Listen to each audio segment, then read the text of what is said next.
데일리 브리핑. 네, 오늘은 코로나19 리오프닝, 안전한 직원 복귀와 소송 예방에 대해 이 노동법 전문 주찬호 변호사와 짚어봅니다. 변호사님 안녕하십니까? 네, 안녕하세요. 네, 이 올해 2022년 한 해 동안 이 캘리포니아 노동법 소송 통계를 보면 이 직원 장애 소송이 다른 노동법 소송보다 상당히 많이 증가를 했는데요. 이 아마도 코로나 관련 케이스들이 주 원인이 아닐까라는 생각이 드는데 좀 어떻게 보십니까? 네, 직장 내 직원 장애 소송은 사실 매년 꾸준히 증가하고 있습니다. 특히 캘리포니아는 그 어느 주보다도 이 장애 관련 소송으로 정신없이 바쁜 스테이트인 것이 사실이고요. 네. 연방 법원에 접수된 통계, 장애 소송 통계를 보게 되면 이 모든 케이스의 50%, 절반 50% 이상이 캘리포니아 주에서 접수가 됐습니다. 그래서 작년에는 캘리포니아가 큰 차이로 1위를 차지를 했고요. 올해도 비슷한 통계가 나올 것으로 예상이 되고 있습니다. 2위는 뉴욕주와 3위는 플로리다주가 되겠는데요. 이 말씀하신 것처럼 코로나 관련 소송, 특히 장애 소송이 늘어난 것은 사실입니다. 이 또 한 가지의 큰 이유는 이 코로나 사태를 겪으면서 직원들이 예전에는 없었던 이 직장 내의 건강과 안전에 대한 그리고 또 편의 제공에 대한 부분에 대해서 훨씬 더 예민하고 요구가 많아졌고요. 자동적으로 직원의 장애에 대한 이슈 또한 따라서 분쟁과 소송이 늘고 있습니다. 아시겠지만 얼마 전에는 이 온라인 웹사이트에 대한 장애인 소송이 접수돼서 많이 뉴스로 보도가 됐는데요. 이러한 새로운 장애 소송이 지속적으로 늘고 또 생겨나고 있습니다. 하지만 이 전통적인 장애인 소송, 예를 들자면 간질병 같은 직원 장애 소송을 당한 한인 업체가 올해도 상당히 많았고요. 모든 회사나 업주는 이 장애 있는 직원을 차별하면 안 된다는 기본적인 노동법을 인지하고 있지만 실제로 상황이 벌어지면 어떻게 대처해야 하는지에 대한 지식이 아직까지도 좀 많이 부족하지 않나 하는 생각이 듭니다. 네, 그러면은 고용주는 그 직원을 채용을 하기 전에 채용 제한을 하기 전에 구직자에게 간질과 같은 그 뇌전증과 같은 질병이 있는지 또는 관련된 치료를 하고 있는지 혹시 물어봐도 괜찮습니까? 아니요, 물어보면 안 되겠습니다. 네. 네, 고용주는 지원자의 건강 상태를 질문하거나 어떠한 조건부 채용 제한을 하기 전에 지원자에게 건강 검진을 요구할 수는 없습니다. 예를 들어서 다음과 같은 질문은 금지되어 있는데요. 장애나 간질 같은 장애나 질병이 있는지의 여부, 어떠한 처방약을 사용하는지의 여부, 근로자 보상, workers compensation을 신청했거나 직장에서 부상을 입었는지의 여부는 물어볼 수가 없습니다만, 하지만 고용주는 다음과 같은 직무 자격이나 수행에 관련된 질문을 할 수 있습니다. 예를 들어서 지원자가 운전면허증을 가지고 있는지, 그리고 중장비나 장비를 조작할 수 있는지의 여부는 당연히 물어볼 수가 있는데요. 그렇다면 논리적인 다음 질문은 노동법은 반대로 구인 제한을 수락하기 전에 직원이 될 지원자에게 간질이나 다른 장애가 있음을 고용주에게 공개하도록 요구합니까? 라는 질문이 되겠는데요. 네. 정답은 아닙니다. 장애인법이나 노동법은 지원 과정에서 합당한 편의 지원자가 장애나 간질 같은 질병이 있음을 자발적으로 공개하도록 요구하지 않습니다. 하지만 간질이나 장애가 있는 개인들은 어떠한 발작이 있거나 그럴 경우 동료나 감독자가 어떻게 해야 되는지를 알기 원하기 때문에 자신의 상태를 공개하는 경우가 상당히 있습니다. 제가 최근에도 저한테 자문을 구하신 분들이 몇 분 계셨는데요. 최근 모르고서는 직원을 채용했는데 채용하고 나서 보니까 자기가 간질이 있다고 나중에 보고를 받게 됩니다. 그렇게 보고를 받고 난 이후에 이 직원이 이러한 장애 때문에 안전하게 일을 할 수 있는지 아니면 일을 제대로 할 수 있는지 또 계속 채용을 해야 되는지에 자문을 구하신 분들이 상당히 많았고요. 추가로 이 장애를 가진 특히 간질 환자 같은 경우에는 채용 제의를 받고 채용 후에도 또 입사 후에도 얼마든지 편의 제공을 요청할 수가 있겠습니다.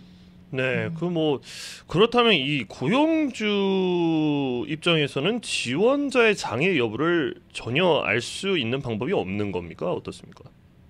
네, 일단은 이 지원자가 채용이 되거나 아니면 조건부 구인 제안을 받은 후에는 그리고 간질이 있다고 사실을 밝힌 경우에는 고용주가 지원자에게 장애 진단 이후에 동일하거나 비슷한 직업을 가진 적이 있었는지 아니면 어떠한 약을 복용하는지 그리고 발작이 있는지의 여부 그리고 발작 후에 회복하는 시간이 얼마나 걸리는지 등등의 여부를 물어볼 수가 있겠습니다. 예. 다시 말해서 직무 기능을 안전하게 수행할 수 있는지 지원자의 능력을 평가하기 위해서는 의사의 문서까지도 제출하도록 요구할 수 있겠습니다. 다시 쉽게 말해서 채용 전에는 불가능한 질문들이 채용 후에는 다 가능하다는 뜻이 되겠고요. 예. 제일 중요한 점은 고용주는 장애가 있는 지원자가 정말 해를 끼칠 정도의 상당한 위험이 없이 직장의 필수 기능을 수행할 수가 있다면 장애가 있다 하더라도 채용 제한을 철회할 수가 없습니다. 다시 말해서 채용 거부는 소송 사유가 될 수 있다는 뜻이 되겠습니다. 네. 예. 최근에 이 실제로 있었던 케이스의 예를 하나 들어보고 싶은데요. 아주 숙련된 셰프가 호텔 리조트에서 고용 제안을 받습니다. 채용 제안을 받은 후에 건강검진에서 10년 동안 간질을 앓았음을 밝혀졌고요. 이 회사는 이 셰프가 뜨거운 스토브에서 작업을 하거나 이 날카로운 칼 같은 것을 사용 시 위험하지 않을까 하고 우려했습니다. 하지만 지원자는 자신의 발작이 약물로 조절이 된다고 설명을 했고요. 지난 7년 동안 아무 사고 없이 셰프로 일을 했다고 알려줬기 때문에 이 지원자가 요리사의 직무를 수행하는 동안 상당한 피해를 입히거나 상당한 위험이 있다는 증거가 없었기 때문에 고용주는 고용 제한을 철회할 수가 없었습니다. 네. 자, 그런 상황에서 말입니다. 지난 7년 동안은 아무런 문제가 없었고 약으로 잘 조절이 됐었어요.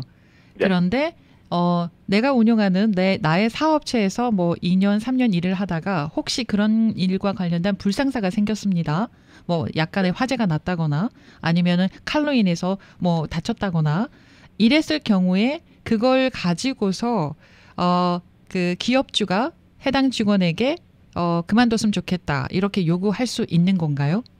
요구를 절대로 하시면 안 되겠습니다. 네네. 예, 이미 장애가 있다는 사실을 회사에서 알고 있고 알고 있는 이상 편의 제공에 대한 그런 편의 제공에 대한 절차를 밟으셔야 되고요.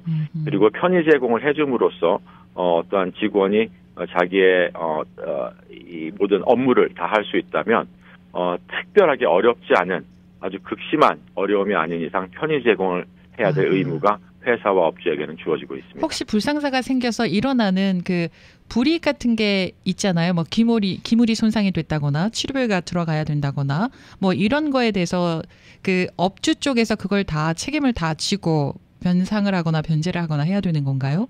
네, 꼭 이런 장애뿐만이 아니라 어떠한 부상이라든지 업무 중에 일어난 그러한 모든 손해와 손실은 사실은 기업이 업주가 책임을 져야 되는 게 되겠고요.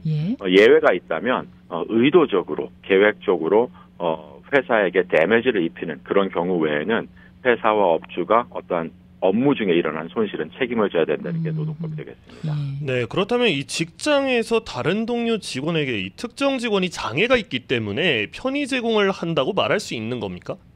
네, 굉장히 중요한 질문입니다. 왜냐하면 프라이버시 이슈가 포함이 되어 있고요. 그렇죠. 예. 장애 있는 직원에게 작업 시간을 더 허용할 수도 있고요. 아니면 쉬는 시간을 더 자주 줄 수도 있습니다.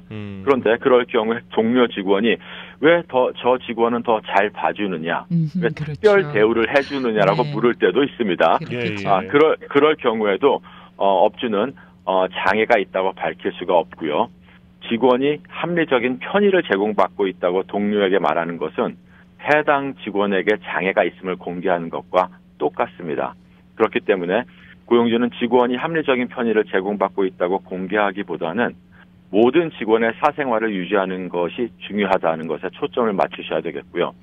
또한 직원의 업무 상황에 대해서 동료와 논의하지 않는 것이 회사의 정책임을 강조하셔야 되겠습니다.